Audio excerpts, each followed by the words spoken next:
Hello, and welcome back to another edition of Carrie's Gardening Channel. So today is September the 12th, 2020, and we're pulling the rest of the onions out of the garden here. Some of them had to get pulled. We had where it was real dry and then we started getting rain, and some of the onions tried to start rotting, and that's not good, so you got to get them out. But look at these things here.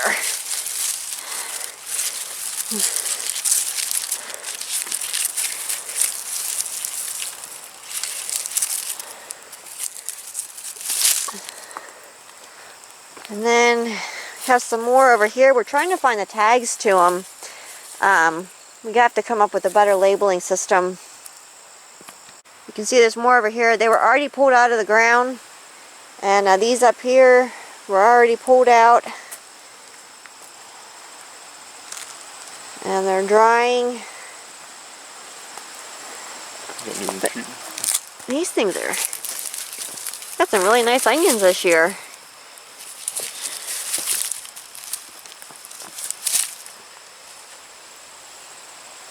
Now, we do have some little onions here that started re-sprouting again, and they're trying to grow. We have some at different spots.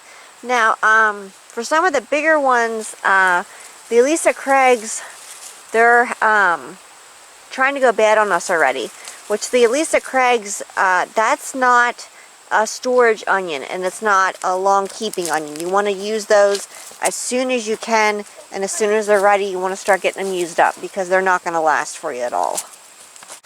And here's some more onions here. Now, these here are the Southport Red Globes here, and these are delicious.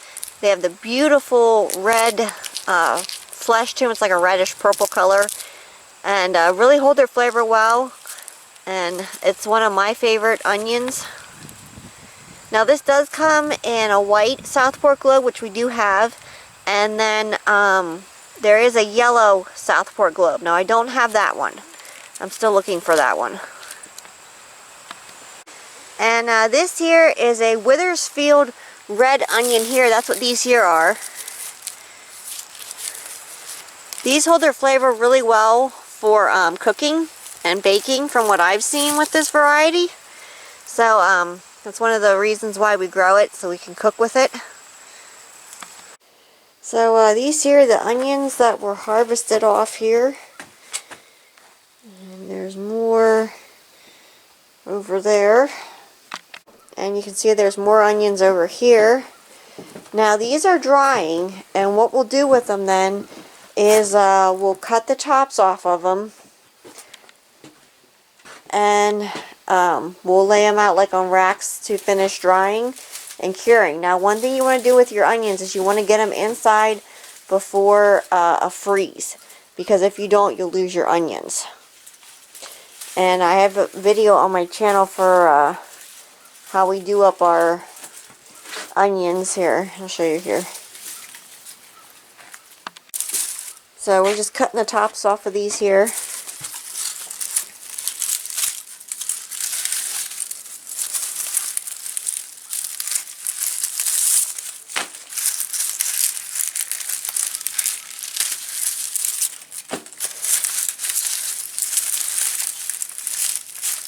Lay them out to dry on a rack like this, so that they can finish curing and drying.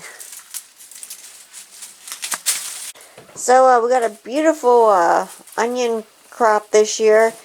So really nice bulbs on the onions. So if you like my video, please like, comment, subscribe. Please don't forget to hit the little notification button. That'll tell us I put a new video on. You can also follow me on Twitter. I'll have a link down in the description for my Twitter account. Thank you for watching, and I hope you have a nice day. Bye!